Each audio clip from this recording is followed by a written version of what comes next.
विशेष की। भारत ने स्पेस में नई छलांग लगाई है। विक्रम-1 की सफल लॉन्चिंग की गई है। भारत का प्राइवेट स्पेस सेक्टर भी नई ऊंचाइयों को छू रहा है। भारत ने वैश्विक अंतरिक्ष क्षेत्र में अपनी तकनीकी क्षमता का भी दम दिखाया है। 3, 2, 1, 0 And we have liftoff. Space sector में भारत की बड़ी छलांग, विक्रम-1 की ऐतिहासिक उड़ान। दोपहर 12:05 पर श्रीहरिकोटा के सतीश धवन स्पेस सेंटर से जैसे ही विक्रम-1 ने आसमान की ओर उड़ान भरी, भारत ने अंतरिक्ष क्षेत्र में एक बड़ी और ऐतिहासिक उपलब्धि अपने नाम कर ली। हैदराबाद की space tech company Skyroot aerospace ने अब ऑर्बिटल रॉकेट को बनाया है, जिसने अपने पहले मिशन आगमन के तहत सफल लॉन्चिंग पूरी की। विक्रम-1 टेस्ट फ्लाइट 1 ऑर्बिट में पहुंच गया है। अपने पेलोड को लगभग 450 किलोमीटर की कक्षा में पहुंचा दिया है। मिशन की सफलता के साथ भारत उन चुनिंदा देशों की कतार में और मजबूती में शामिल हो गया है। भारत दुनिया का तीसरा ऐसा देश बन गया है जिसके पास प्राइवेट ऑर्बिटल लॉन्च की क्षमता है। करीब 23 मीटर ऊंचा ये रॉकेट आधुनिक तकनीक का बेहद सटीक उदाहरण है। इसका व्यास 1.7 मीटर है और इसकी बॉडी हल्के लेकिन बेहद मजबूत ऑल कार्बन कंपोजिट से बनाई गई है। पेलोड 350 ग्राम का है, जबकि ऊपरी चरण में पूरी तरह 3D प्रिंटेड लिक्विड इंजन का इस्तेमाल किया गया है। ये तकनीक इसे कम वजन के साथ ज्यादा क्षमता वाला बनाती है। स्काईरूट एरोस्पेस के मुताबिक इस पोलैंड में वो खास पोस्ट कार्ड भी शामिल है जो पीएम मोदी ने मिशन की सफलता की कामना के साथ भेजा है। पोस्ट कार्ड पर हाथ से लिखा है Vande Mataram.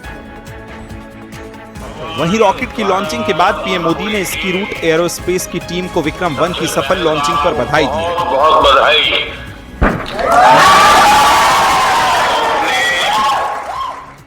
Social media x पर लिखा कि ये भारत की अंतरिक्ष यात्रा का एक अहम पड़ाव है। हमारे प्राइवेट सेक्टर की बढ़ती भागीदारी नए रास्ते खोल रही है और इनोवेशन को बढ़ावा दे रही है। ये उपलब्धि अनगिनत युवाओं को बड़े सपने देखने और निडर होकर इनोवेशन करने के लिए प्रेरित करेगी। स्काईरूट एरोस्पेस की शुरुआत में साल 2018 में इसके पूर्व वैज्ञानिकों ने की थी। साल 2020 में सरकार ने स्पेस सेक्टर को निजी कंपनियों के लिए खोला था। इसके बाद स्टार्टअप ने ऑर्बिटल रॉकेट विकसित करने की दिशा में तेजी से काम किया और अब इसका नतीजा सबके सामने है। विक्रम-1 की उड़ान भारत के स्पेस इकोसिस्टम में निजी क्षेत्र की बढ़ती ताकत का प्रतीक है। आने वाले सालों में ऐसे मिशन देश को वैश्विक स्पेस मार्केट में नई पहचान दिलाने के साथ कम लागत वाली लॉन्च सेवाओं का बड़ा केंद्र भी बना सकते हैं। Bureau report, news 18, UP, Uttarakhand. राष्ट्रीय गीत वंदे मातरम एक बार फिर सियासत के केंद्र में है। खबर है कि केंद्र सरकार संसद के मानसून सत्र में ऐसा संशोधन विधेयक लाने की तैयारी में है जिसके बाद वंदे मातरम का अपमान या उसके गायन में बाधा डालने वालों पर सख्त कानूनी कार्रवाई का प्रावधान हो सकता है। बीजेपी इसे राष्ट्र सम्मान का सवाल बता रही है, जबकि विपक्ष और मुस्लिम पर्सनल लॉ बोर्ड इसे राजनीतिक और संवैधानिक बहस का मुद्दा बता रहे हैं।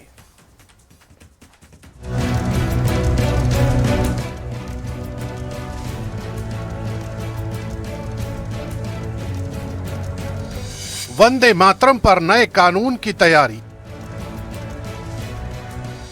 विधेयक पेश होने से पहले छिड़ी बहस। राष्ट्रगीत में बाधा, सजा होगी ज्यादा। आजादी के आंदोलन का सबसे बुलंद नारा वंदे मातरम अब संसद की सियासत का नया मुद्दा बनने जा रहा है। केंद्र सरकार राष्ट्रीय सम्मान के अपमान की रोकथाम कानून में संशोधन की तैयारी में है ताकि राष्ट्रगीत को भी कानूनी संरक्षण और रोकथाम मिले। बीजेपी इसे राष्ट्रीय अस्मिता से जोड़ रही है, लेकिन प्रस्ताव सामने आते ही विरोध के स्वर भी तेज हो गए हैं। All India Muslim personal law board ने धार्मिक आधार पर आपत्ति जताई है, जबकि कांग्रेस का कहना है कि राष्ट्रगीत का सम्मान सब करते हैं, लेकिन किसी को इसके लिए बाध्य नहीं किया जा सकता। यहीं से राजनीतिक टकराव और तेज हो गया। जनगण मन देश प्रेम और देश के साथ कहता ही अपनी हुबुल वतनी का मुजाहरा करने के लिए वो काफ़ी है, लेकिन ये जनगण वंदे मातरम लाया है इसलिए जा रहा है कि मुसलमानों के लिए ये एक्सेप्टेबल नहीं है, इसलिए कि मुसलमानों की फेथ से टकराता है। और जाहिर है कि हम आर्टिकल 25 के तहत में हमको अपने फेथ पर चलने की, अमल करने की आज़ादी हासिल है, तो जाहिर बात है कि मुसलमानों के लिए एक्सेप्टेबल नहीं होगा ये चीज़। और वैसे भी सुप्रीम कोर्ट का फैसला है हमारे यहाँ पे कि इवन जनगण मन भी अगर आपके फेस से टकराता है और अगर आप ना पढ़ना चाहें तो आप एहतराम में खड़े तो रहें लेकिन पढ़ें नहीं। वंदे मातरम तो सब लोग उसका सम्मान करते हैं, उसमें कौन सम्मान नहीं कर रहा वंदे मातरम का भाई। और सुप्रीम कोर्ट की रूलिंग है कि आप खामोश होकर भी सम्मान कर सकते हैं, आप बाध्य नहीं कर सकते, कुछ भी सम्मान कह सकते हैं, सम्मान किया जाएगा। हाँ, उसके बाद 98 के अंदर सुप्रीम कोर्ट ने इसको डिफाइन किया कि सम्मान खड़े होकर के सम्मान किया जाता है। तो क्या मंशा मानते हैं? कुछ भी मंशा नहीं है, सेंसेशन क्रिएट करना है, इसके अलावा कोई नहीं। छात्र भाड़ में जाएं, आंदोलन कर रहे हैं तो भाड़ में जाएं, कोई मरता है तो मर जाए, इनकी तरफ से कोई फर्क नहीं पड़ता है। 150 वर्ष वंदे मातरम के हो रहे हैं तो सबको इसमें मिलकर जश्न मनाना चाहिए, परंतु कांग्रेस पार्टी वंदे मातरम से इतना नफरत करती है। नेहरू जी ने वंदे मातरम को 2 टुकड़ों में काटा, आज भी नेहरू जी के वंशज वंदे मातरम नहीं बोलते हैं। उनके कई MP, MLA, विधायक, सरकारें वंदे मातरम का विरोध करती है। तब मुस्लिम लीग के चक्कर में 2 टुकड़ों में काटा, आज मुस्लिम लीग केरलम के चक्कर में वंदे मातरम का विरोध करते हैं। मतलब इनको हिडमा में तो हीरो दिखाई देता है, इनको नक्सली में शहीद नजर आता है, इनको अफजल गुरु याकूब बेचारा नजर आता है, परंतु इनको भारत माता और वंदे मातरम से बड़ी समस्या है। बीजेपी का दावा है कि राष्ट्रगीत का सम्मान किसी राजनीति का नहीं बल्कि राष्ट्रभक्ति का विषय है। वहीं विपक्ष सवाल उठा रहा है कि राष्ट्रीय प्रतीकों के सम्मान को लेकर पहले से कानून और संवैधानिक प्रावधान मौजूद हैं। ऐसे में नए संशोधन की जरूरत क्यों पड़ रही है? आरजेडी इसे सरकार की प्राथमिकताओं पर सवाल बता रही है। समाजवादी पार्टी इसे असली मुद्दों से ध्यान भटकाने की कोशिश कह रही है, जबकि जेडीयू का कहना है कि वंदे मातरम, जनगण मन दोनों देश की राष्ट्रीय अस्मिता के प्रतीक हैं और हर नागरिक के मन में इनके प्रति सम्मान होना चाहिए। तो आर्टिकल 51 में ये सारी चीजें पहले से थी, आपको सिर्फ उसको एक्सप्लिसिटली रख देना था। मुझे जाहिर है कि बचपने से जनगण मन और वंदे मातरम तो करते आए बिना किसी कोर्सन के। एक स्वाभाविक प्रवृत्ति इंसान के अंदर होती है। सरकार ऐसे ही काम करती रहेगी। राष्ट्रगीत, राष्ट्रगान का पहले से ही सम्मान रखने के कानून है, लेकिन सरकार नौजवानों के भविष्य के सवालों पर जवाब नहीं देना चाहती, इसलिए कुछ न कुछ नया, पुरानी पैकेजिंग में नया सामान आपके सामने आता रहे। अथवा जनगण मन ये राष्ट्रीय अस्मिता का प्रतीक है, राष्ट्रीय गौरव का प्रतीक है। अब वो कौन सा विधेयक आने जा रहा है मैं नहीं जानता, लेकिन वंदे मातरम का हर छंद इस देश में हर व्यक्ति को याद रहे, इसकी व्यवस्था भी सुनिश्चित करना चाहिए। यानी वंदे मातरम अब सिर्फ राष्ट्रगीत नहीं बल्कि नया राजनीतिक मुद्दा भी बन चुका है। एक तरफ सरकार इसे राष्ट्र सम्मान का विषय बता रही है, तो दूसरी तरफ विपक्ष इसे राजनीतिक ध्रुवीकरण की कोशिश कह रहा है। अब सबकी नजर संसद के मानसून सत्र पर होगी, जहां ये बहस सिर्फ कानून की नहीं बल्कि राष्ट्रवाद और राजनीति दोनों की कसौटी पर परखी जाएगी। उत्तर प्रदेश के जिस मेरठ में प्रेमी की खातिर कातिल मुस्कान ने पति को काटकर ड्रम में भर दिया था, उसी मेरठ में प्रेमी के लिए दामिनी विषकन्या बन गई और उसने पति को सांप से डसवाकर मार दिया। पुलिस ने अतुल पवार मर्डर केस में चौंकाने वाला खुलासा किया। पुलिस के मुताबिक देश में हो रही पतियों की हत्या की खबरें देखकर दामिनी ने पति की मर्डर की पूरी प्लानिंग की। कैसे मेरठ की दामिनी विषकन्या बन गई, दिखाते हैं इस रिपोर्ट के जरिए।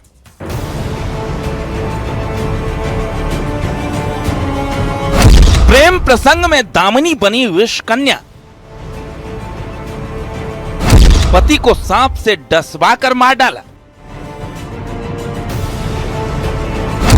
20 लाख बीमा की खातिर पति का मर्डर। देश में पतियों की हत्या देखकर बनाया प्लान। जिस मेरठ में प्रेमी की खातिर कातिल मुस्कान ने पति को काटकर ड्रम में भर दिया था, उसी कातिल कहानी को देखकर मेरठ की दामिनी विष कन्या बन बैठी और अपने ही पति को सांप से डसवाकर मार दिया। परिजनों द्वारा ये बताया जा रहा था, विशेषकर पत्नी द्वारा, कि सांप के डसने से ही इनकी मृत्यु हुई है और पुलिस को सूचना देने से पहले ये उनको अस्पताल भी लेकर गए थे। परंतु जिस प्रकार की परिस्थितियां थी और जो सांप का व्यवहार होता है उस जानवर का, कि वो बड़ा शाई होता है, उसको लेकर कुछ चीज़ें मैच नहीं खा रही थी कि वो क्यों बिस्तर में इनकी चादर के अंदर आकर उनको काटेगा। पुलिस गिरफ्त में खड़ी ये दामिनी है और उसके बगल में खड़ा ये शख्स है उसका प्रेमी तुषार।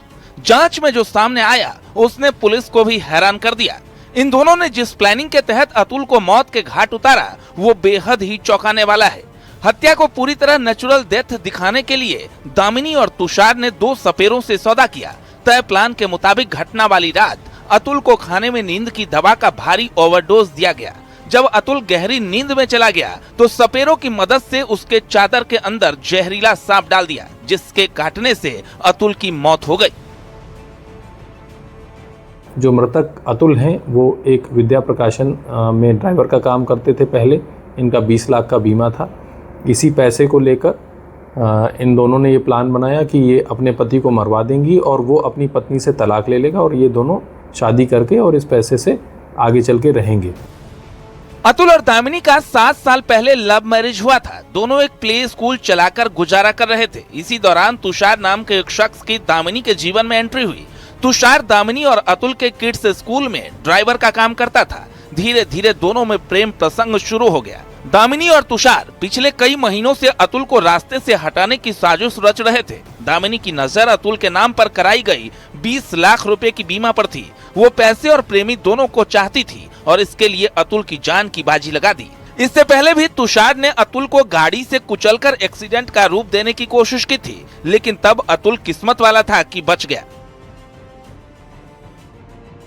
इसमें इसी क्रम में ये भी पता चला कि थोड़े दिन पहले अभियुक्त द्वारा अतुल जी का अर्टिगा से टक्कर भी मारी गई थी। तो जब अतुल ने अपने घर में दामिनी से पूछा कि इसमें मुकदमा कराया जाए तो दामिनी ने ये कहकर टाल दिया था कि जब गाड़ी का नंबर नहीं पता है या कुछ नहीं पता है तो फिर मुकदमा करा के क्या करेंगे। और फिर उसके द्वारा सोची समझी साजिश के तहत इस घटना को कारित किया गया है। पुलिस को इस मौत के पीछे साजिश का सुराग तब लगा जब दामिनी और तुषार का फोन चेक किया गया। दोनों के बीच घंटों बातें होती थी। तुषार के फोन में डिब्बे में सांप वाला एक फोटो भी मिला। इसके बाद सख्ती से पूछताछ हुई तो दोनों ने हकीकत बयां कर दी। चौंकाने वाली बात यह है कि दामिनी ने देश भर में पतियों की हत्या की कहानियां देखी थी और सपेरों को 5 लाख रुपए की सुपारी देने का वादा करके सांप मंगवाया था। ये दोनों मिलकर एक school, Krishna kids public school चलाते थे। इन दोनों ने 2019 में प्रेम विवाह किया था। दामिनी का इनके ही स्कूल के एक ड्राइवर से संबंध पता चला। इनकी लगातार उनसे वार्ता होती थी। तुषार नाम का व्यक्ति था। तुषार का जब मोबाइल और अन्य चीज़ें देखी गई तो उनके मोबाइल में एक डब्बे में बंद एक सांप का फोटो भी प्राप्त हुआ। उसके आधार पर जब उससे पूछताछ की गई तो उसने ये बताया कि 2 सपेरों से मिलकर उसने एक सांप खरीदा था। फिलहाल पुलिस ने आरोपी दामिनी और उसके प्रेमी के साथ 2 सपेरों को भी गिरफ्तार कर इस मामले का खुलासा कर दिया है। लेकिन इस घटना ने समाज के सामने फिर कई बड़े सवाल खड़े कर दिए हैं। Bureau report, news 18। और संगम नगरी प्रयागराज के प्रसिद्ध मन कामेश्वर मंदिर में ड्रेस कोड को लेकर अहम फैसला लिया गया है। इस बार भी मंदिर प्रशासन ने श्रद्धालुओं के लिए ड्रेस कोड लागू कर दिया। सिर्फ पहनावा ही नहीं बल्कि रुद्राभिषेक, सेल्फी, प्लास्टिक और मंदिर परिसर में अनुशासन को लेकर नई गाइडलाइन जारी की गई। रिपोर्ट दिखाती है।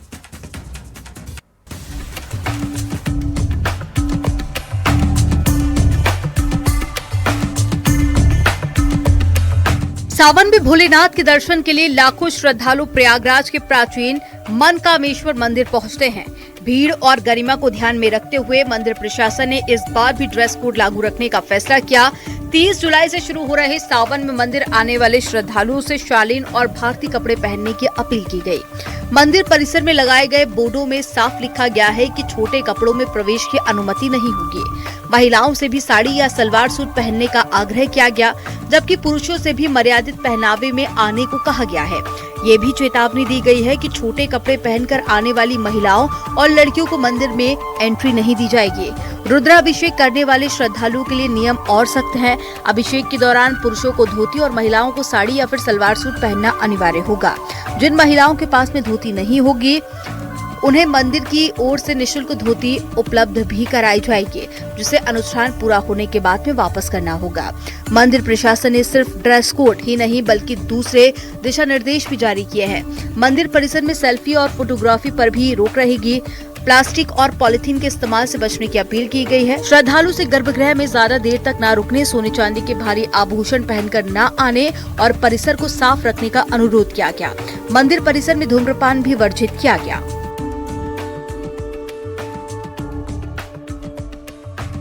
हमारी जो भारतीय संस्कृति है या सनातन परंपरा है, वैदिक परंपरा है, उसमें कहीं ना कहीं हर पद्धति का, पूजा पद्धति का या जो भी पूजन पाठ हम लोग करते हैं उसमें नियम बताए गए हैं। तो उसमें कहीं ना कहीं वस्त्रों का मुख्य रूप से हमारी शुद्धता का, आचार विचार का, नियम का पालन बताया गया है। आजकल हमने देखा है कि लोग जो है जहाँ जैसे भी होते हैं उसी प्रकार पूजन करने के लिए मंदिरों में आ जाते हैं। भड़कीले वस्त्र नहीं पहनने चाहिए क्योंकि हम आध्यात्मिक स्थान पर। श्रद्धालु भी इस पहल का समर्थन कर रहे हैं। उनका कहना है कि मंदिर साधना की जगह है, इसलिए यहाँ पर मर्यादा और शालीनता का पालन होना चाहिए। मुझे तो अच्छा ही लगेगा और मुझे लगता है कि सनातन धर्म का ये पहचान ही है कि और कहीं भी मंदिर, पूजा पाठ का जहाँ भी ऐसा कोई जगह हो वहाँ पे साड़ी सूट ही अलाउ करना ही चाहिए और हर बच्चियों को यही ड्रेस अपनाना चाहिए। खासकर मंदिर के प्रांगण में आना चाहिए लोगों को। और हमारा सनातन धर्म यही कहता है कि एक सभ्यता है हमारे साड़ी और सूट की। यमुना तट पर मनकामेश्वर मंदिर की मान्यता सदियों पुरानी है। शिव पुराण और दूसरे ग्रंथों में इसका उल्लेख कामेश्वर तीर्थ के रूप में मिलता है। मंदिर प्रशासन श्रद्धा के साथ साथ अनुशासन और परंपरा को भी प्राथमिकता दे रहा है। प्रयागराज से सर्वेश दुबे के साथ bureau report, news 18 UP Uttarakhand.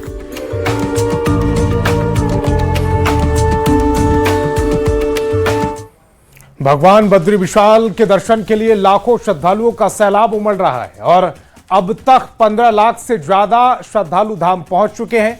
Monsoon के बीच श्रद्धालुओं का उत्साह कम नहीं हुआ। वहीं सरकार की व्यवस्थाओं ने यात्रा को और खास बना दिया।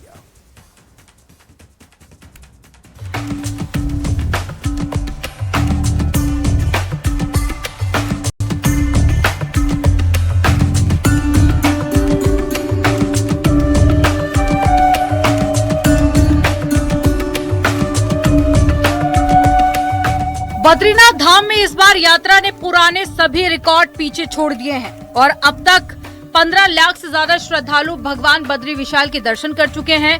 मई और जून के पीक सीजन के बाद में मानसून के शुरुआती दिनों में यात्रियों की संख्या में हल्की कमी जरूर आई है।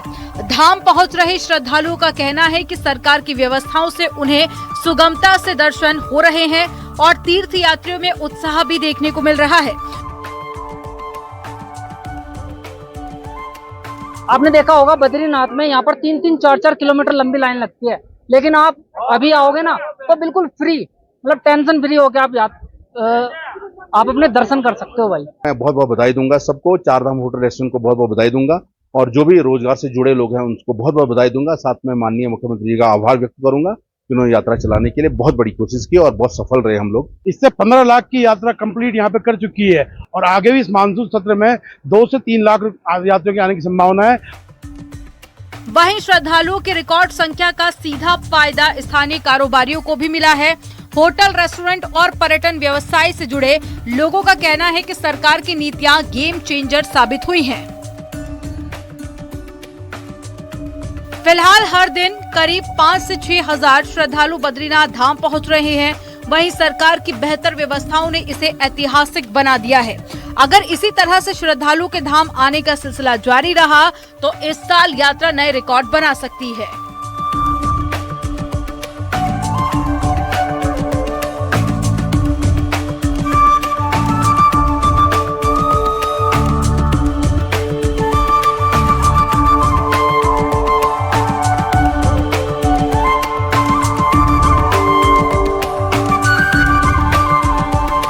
15 लाख से अधिक यात्री जिस तरीके से अभी बद्रीनाथ धाम पहुंच चुके हैं, तो ऐसे में कहीं ना कहीं आने वाले दिनों में बद्रीनाथ धाम में और रौनक देखी जाएगी। और श्राद्ध पक्ष में भी लगातार बद्रीनाथ धाम में यात्रा बढ़ती है, तो इस वर्ष यात्रा के नए रिकॉर्ड भी देखने को मिलेंगे। नितिन सेवाल, न्यूज 18, बद्रीनाथ धाम। वजन है करीब 3000 किलो।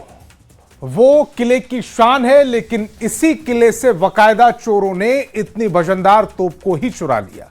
चोर गाड़ी लेकर आए, गद्दा रजाई भी लाए ताकि तोप खराब ना हो जाए। आखिर कैसे तोप हो गई किले से पार, क्यों नहीं लगा सुराग? मध्य प्रदेश की राजधानी भोपाल से आई इस खबर को देखिए। कचहरी महल की वो शान, 14 ऐतिहासिक तोप, अब बची 13। 3.5 टन वजनी तोप चोरी। लोहे की ट्रॉली से नीचे उतारा, गद्दे रजाई में लपेटा करोड़ों की तोप। एंटीक तस्कर गैंग की करामात। नरवर किला जो गौरवशाली इतिहास का गवाह रहा है, अब देखिए जरा इस ओपन कचहरी को, जिसमें सीना तान कर खड़ी ये ऐतिहासिक तोप एक नहीं 14 सिंधिया काल की है। ऐतिहासिक धरोहर है, जाहिर सी बात है इसलिए बेशकीमती है। लेकिन नरवर किले पर चोरों की नजर थी और उनकी नजर थी इसी ऐतिहासिक तोप पर। हैरानी देखिए, 14 ऐतिहासिक तोपों में से एक तोप को चुराकर बदमाश ले गए, वो भी पूरी प्लानिंग के साथ, जिसका वजन करीब 3.5 टन है। 5 फीट 10 सेंटीमीटर लंबी और लगभग 30 इंच चौड़ी, जिसे ले जाना आसान नहीं। हाँ, यहाँ से एक तोप चोरी हुई है जो लगभग 5 फीट 10 सेंटीमीटर थी और उसकी 30 इंच डायमीटर था। तो रात में अज्ञात बदमाशों द्वारा, चोरों द्वारा चुराई गई है। ये लगभग 15-16 तारीख की दरमियानी रात में हमारे चौकीदारों द्वारा बताया जी। 15-16 जुलाई की दरमियानी रात वारदात को पूरी प्लानिंग के तहत अंजाम दिया गया, जिसमें बाकायदा शुरुआती जांच में सुरक्षा व्यवस्था की बड़ी लापरवाही उजागर हुई। घटना के समय रात की ड्यूटी पर तैनात दोनों सुरक्षा गार्ड किले पर मौजूद नहीं थे, बल्कि अपने अपने घर चले गए थे। 16वीं शताब्दी की ये तोप बताई जा रही है। जहां से तोप चोरी हुई, बाकायदा तोप को रजाई गद्दों में लपेटा गया, जिससे उसे नुकसान न पहुंचे। बैरिंग लगी लोहे की ट्रॉली का इस्तेमाल किया गया और गाड़ी में लाद कर ले गए। वो हकीकत में रात में वो वहाँ पर कर्तव्य में अपने उपस्थित नहीं थे और वो नहीं थे। तो अब कर्मचारी ड्यूटी पे आए तब उसको देखे कि वो तोप गायब। बताया जा रहा है कि करोड़ों की कीमत है। एक और बात जो सामने आ रही है, 4 जुलाई को भी चोरी की कोशिश की गई थी। सवाल है कि तब सुरक्षा के पुख्ता इंतजाम क्यों नहीं किए गए और 15-16 जुलाई की दरमियानी रात वारदात को अंजाम दिया गया। ये भी बात सामने आ रही है कि वारदात वाले दिन ड्यूटी से गार्ड नदारद थे। हाँ, बहुत सारे साक्ष्य मिले। पुलिस की टीम है हमारे साथ में, टीआई साहब साथ में, और उनमें एक गद्दा, रजाई, पाइप और इस तरह के आदि सामान मिले हैं। और जो रास्ते से, जिस रास्ते से उनके द्वारा निकाला गया है, उसके स्क्रैच वगैरह बने हैं। अब उस पर पुलिस द्वारा FIR दर्ज करा कर कार्रवाई करेंगे जो चोरी हुई है। क्या लगता है कौन लोग रहे होंगे? नहीं, ये तो अब हम कुछ नहीं कर सकते कौन चुराए हैं, कौन लोग लिप्त हो सकते हैं जी। क्या इसके पीछे एंटीक तस्कर गैंग का हाथ है? कहां हुई चूक? भोपाल में वासु चोरे की रिपोर्ट, न्यूज 18 मध्य प्रदेश छत्तीसगढ़।